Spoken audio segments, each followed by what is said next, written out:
Tällä videolla näytetään Inara 250 kompostorin käyttöönotto. Kotitaloudessa syntyvän biojätteen kompostointi on helpointa aloittaa, kun ulkolämpötila on plussan puolella.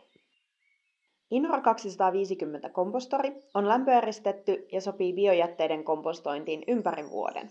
Kompostorin sisällä on tarvikepussi ja lämpömittari. Saat tarvikkeet kätevimmin ulos avaamalla multaluukun. Käyttöohjeessa on asennusohjeiden lisäksi vinkkejä itse kompostointiin ja mahdollisiin ongelmatilanteisiin. Kompostorin asennuksessa voit tarvita lapion, vatupassin ja metrimitan. Kompostori kannattaa sijoittaa paikkaan, johon on helppo kulkea läpi vuoden. Kompostorin voi sijoittaa myös autokatokseen tai varastoon. Kompostorin sopiva etäisyys seinästä on noin 10–15 senttiä, jotta kansi mahtuu aukeamaan. Kompostori on hyvä asentaa hieman taaksepäin kallelleen, jotta suotoneste valuu poistoputkeen. Teräksinen pohjasihti asennetaan omalle paikalleen kompostorin pohjalle. Helpoiten tämä onnistuu multaluukun kautta. Samalla on hyvä tarkistaa, että tehtaalla asennettu ilmaputki on paikallaan.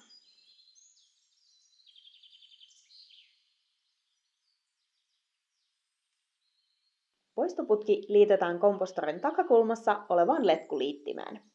Varmistathan, että poistoputki osoittaa alaspäin. Tulppa irrotetaan putken päästä, jotta suotoneste pääsee poistumaan kompostorista. Jos kompostori on autotallissa tai varastossa, jätetään poistoputken tulppa kiinni. Nesteet tyhjennetään ajoittain erilliseen astiaan. Lopuksi asennetaan lämpömittari paikalleen. Käsittele mittaria varovasti ja muista poistaa suojatulppa anturin päästä.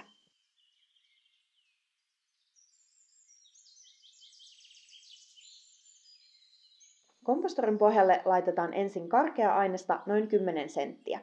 Siihen sopii hyvin puuhake ja oksan pätkät puutarhasta. Sen päälle lisätään noin 5 senttiä kompostikuiviketta, joka imee biojätteen nestettä. Ilman määrää säädetään ilmansäätimellä. Käynnistysvaiheessa ilmansäätimen viisari käännetään suurimmalle eli 6. Kompostori tarvitsee käynnistyäkseen paljon happea. Se kulkee kompostorin ilmaputken kautta. Siinä olivat aloitustoimet. Nyt ei muuta kuin kompostoimaan.